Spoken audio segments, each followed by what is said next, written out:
Try it right now.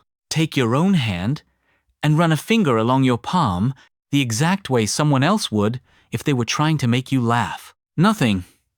Maybe a faint tickle, at best. Now imagine a friend doing the exact same motion, same speed, same spot.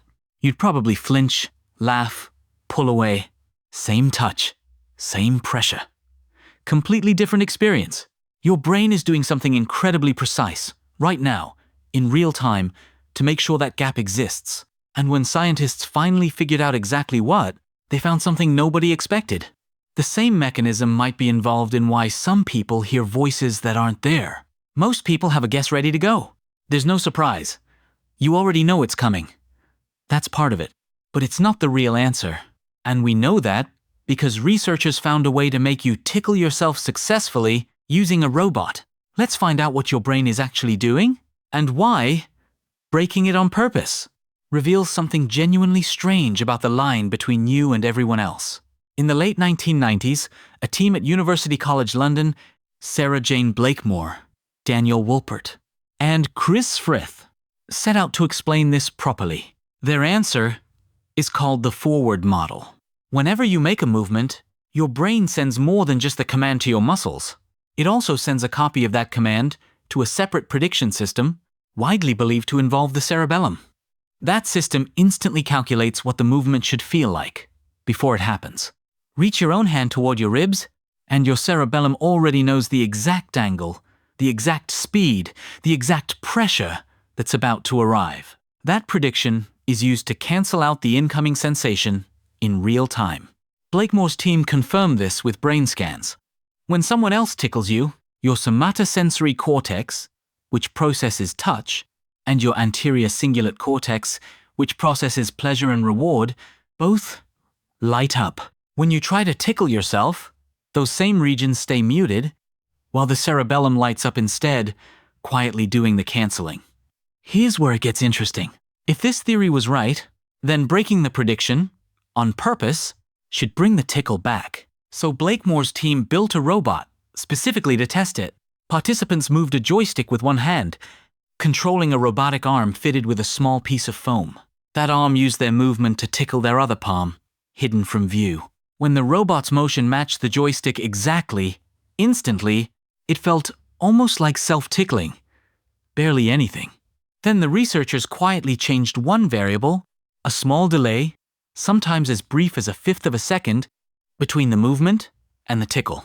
Or a slight shift in the angle, so the robot's touch didn't quite match what the hand had done. The tickliness came back. Measurably, reliably, across participant after participant. The longer the delay, the more ticklish it felt. As if the brain was grading its own guess and only canceling the sensation when the guess was close to perfect. This wasn't about who was tickling you. It was about how accurately your brain saw it coming. So why would evolution build something this specific? Neurobiologist Robert Provine has spent decades studying this and points out that tickling is strange, ancient, and deeply social. It makes human infants laugh. It makes chimpanzees, gorillas, and orangutans laugh. Tickle a rat, and it emits ultrasonic chirps researchers describe as laughter.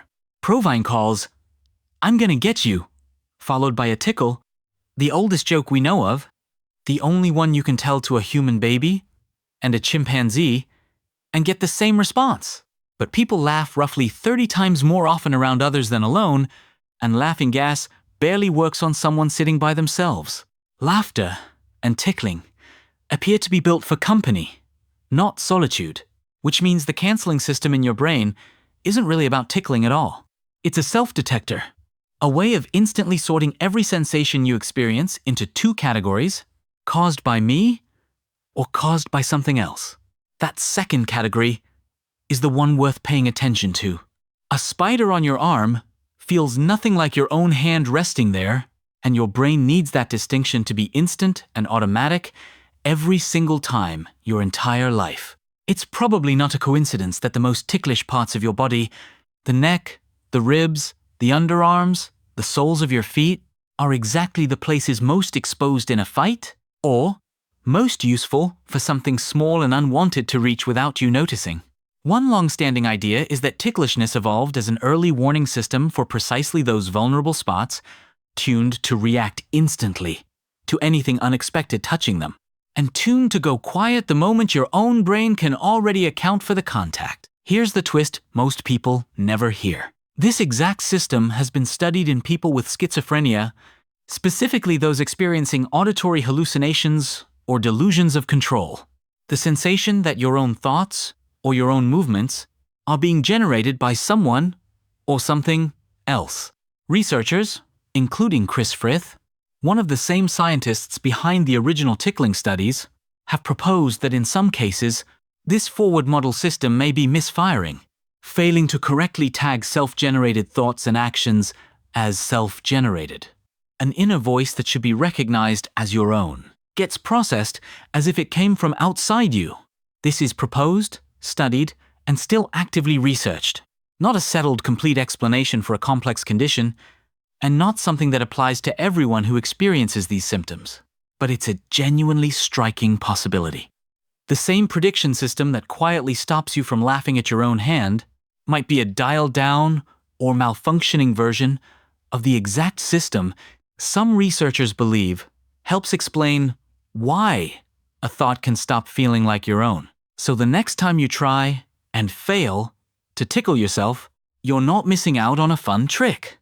You're running into a system that has to be almost perfectly accurate, constantly, silently, just so you always know which sensations in your life are yours and which ones belong to the rest of the world. Every hand on your shoulder, every breeze, every insect you never saw land, passes through that same split-second checkpoint thousands of times a day, without you ever noticing the checking is happening at all. Most of the time, you'll never notice it working. You only notice the one place it's designed to fail, right there, in your own palm, the one spot your brain can never surprise itself.